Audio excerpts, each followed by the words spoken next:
Viral curhat wanita di Bandung pakai jasa fotografer amatir, ungkap bagusan pakai ponsel. Beredar di media sosial sebuah unggahan seorang wanita kecewa memakai jasa fotografer amatir saat momen pernikahan. Momen sakral itu malah hancur gara-gara fotografer amatir. Curhatan seorang wanita yang baru saja menggelar acara pernikahan viral di TikTok. Niat hati ingin mengabadikan momen berharga, foto pernikahannya agar estetik dan berkesan, malah berujung kecewa. Pantauan pada akun TikTok @nengika74, Senin 13 November 2023, diduga akun pribadi wanita yang menceritakan kejadian apes ini. Wanita yang diketahui bernama Ika dan berasal dari Bandung ini menceritakan jika foto yang diunggahnya tersebut adalah foto saat acara pernikahannya yang berlangsung pada tahun 2023. Namun yang membuat salah fokus saat dilihat ternyata foto tersebut sangatlah buruk kualitasnya. Bahkan ia menyebut terlihat seperti pernikahan tahun 2010, wedding serasa tahun 2010, tulisnya.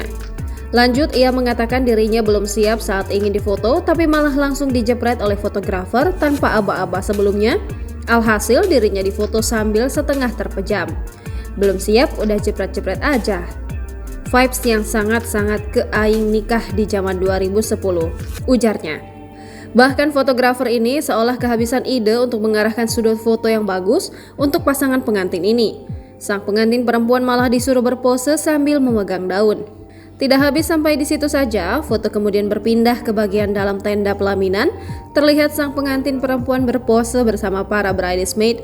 Namun foto tersebut terlihat sangatlah buram, sampai-sampai make up yang digunakan sang pengantin tidak terlihat sama sekali di kamera.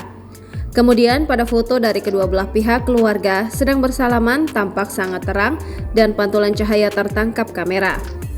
Geram dengan hasil yang amburadul, wanita ini hanya dapat menghela nafas atau kejadian apes yang menimpa dirinya.